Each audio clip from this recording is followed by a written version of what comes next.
Okay, this is starting the car from cold.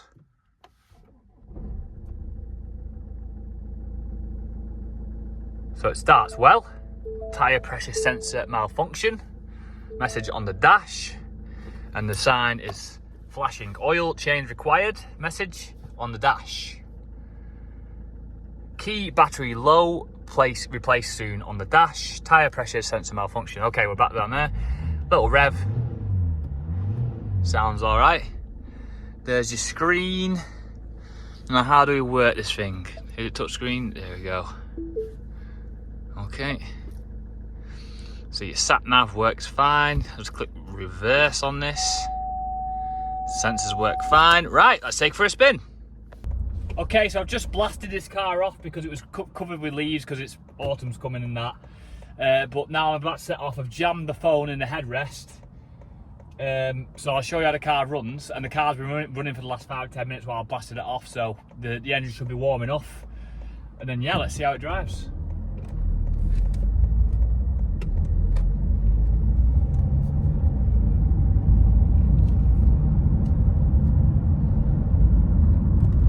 It's 35 miles an hour I got up to there.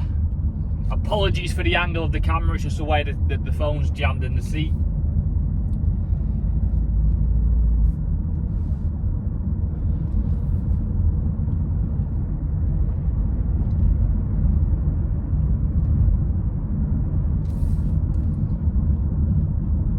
I'm hovering at about 35 miles an hour here, but there's a bit of traffic. At some point, I'll hopefully be able to pick up some speed, but so far, so good.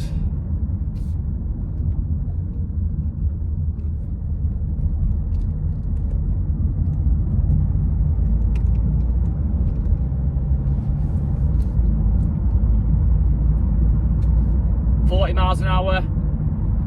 At this speed, the gear changes are very smooth, very nice. There's no red flags. There's no weird sounds.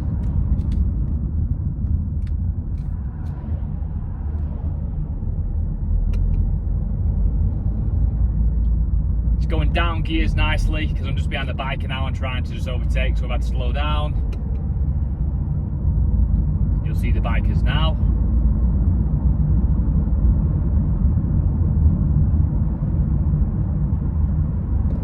I'll go around this roundabout. Hopefully I can pick up some speed out of this roundabout.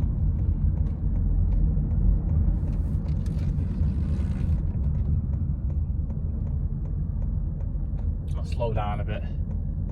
No one's behind me. I'll let them go forward a bit. No one's still behind me. Just so I can gain some speed, I want to slow down enough.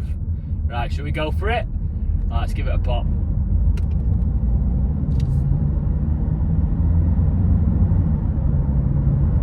$50 miles an hour, 60 miles an hour, 70 miles an hour. I'll brake there. I tell you what, the gear changes are very smooth. You can barely tell it's changing gear. Hopefully you can gauge that in the video. So good test drive overall. We'll get back now and I'll show you the condition of the car, the exterior, the interior. Let's see what we're working with. Okay, exterior of the car. I'm just going to give you a quick 360 walk around as an overview of what it's like from a distance. And then I'll get into the nitty gritty. So, all the alloys are good. Doing the photos if you want to see them. There's a lot of paint marks, like here's a scratch, but look at my fingernail. It's not broke paint, so I think you could buff that out, but just make your own decision on that based on what I'm showing you. Coming into the front bumper, there's a few more faint marks like here. My fingernail aren't going in on the front corner, but then the one down at the bottom like this, that one is going in and it's a bit scuffed there. Now, I suppose it's irrelevant, so it's faintly scratched there, but if you're going to paint this corner anyway, you'd paint that all anyway. So, coming round, similar situation on this other corner. Again, some faint scratches there, my fingernail aren't going in. But then there's a couple at the bottom here that slightly are. And you got a bit of like white sort of substance on this black plastic here. Similar on this passenger wing, fingernail isn't quite going in it, it's quite faint. So you might be able to buff that out, make your own decision on that. And then when you're coming into the door, I'd say on the passenger door it's scratched there. That's through the paint because my fingernail's going in it. And then there's a scratch leading from here to the other door as well. And I'd say they're both through. That's through the paint, that's through the paint, so they're not going to buff out. Although this door anyway is off colour. Do you see how that's lighter than the rest? Moving round again on this back quarter, I say it just starts going through here and then it starts leading to faint. You might be able to touch that in if you buff that out, but again, that's your decision to make. Coming to the back corner, some more faint scratches on the back corner here. As you can see, my fingernail isn't going through the paint, but it's irrelevant anyway because the paint's off here on this corner here. So again, you probably just paint all that. There's a little nick on this side as well. So whether you want to do the full bumper, that's completely up to you. Coming round, light. Probably buff out that, probably buff out. Again, my fingernail's not going through these scratches on the other side of this corner.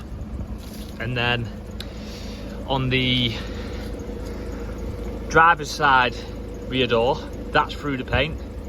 This little scratch here. And then on the same door, that's a scratch there, but it's quite faint. My fingernail isn't really going in that, so you might be able to puff that out. But it's just that bit there you might want to touch in or try and teak it out, do what you want to do. So I can't really go much more in depth than I have there. Going inside the car, sorry, my shoes have put a bit of them and I'll bash it out in a second. But it's generally clean. 2 keys. Sat nav's working. I've shown you all your warning signs on the left. This car's been running for about 20-25 minutes while I've been appraising this car and it's still running fine. Take that bacon mat out. Again, footwells are good. 7-seater, always good news. There you two in the back. I don't know what's happening in the back, but you got a slight rip on this door and then a rip on that door over there too. Going into the back now. Leads you into the boot. There's no parcel shelf. I don't know if that's just a script with one of these. It's not in this either, so it either doesn't come with one because it's 7 seats, or it doesn't, it hasn't got one. So just bear that in mind, please. But that's pretty much it. You won't get anyone going more into depth on appraisals than me, so I'm just trying to make it as clear as possible for you as the buyer, really, to make a good bid. But hopefully this helps, and thank you very much.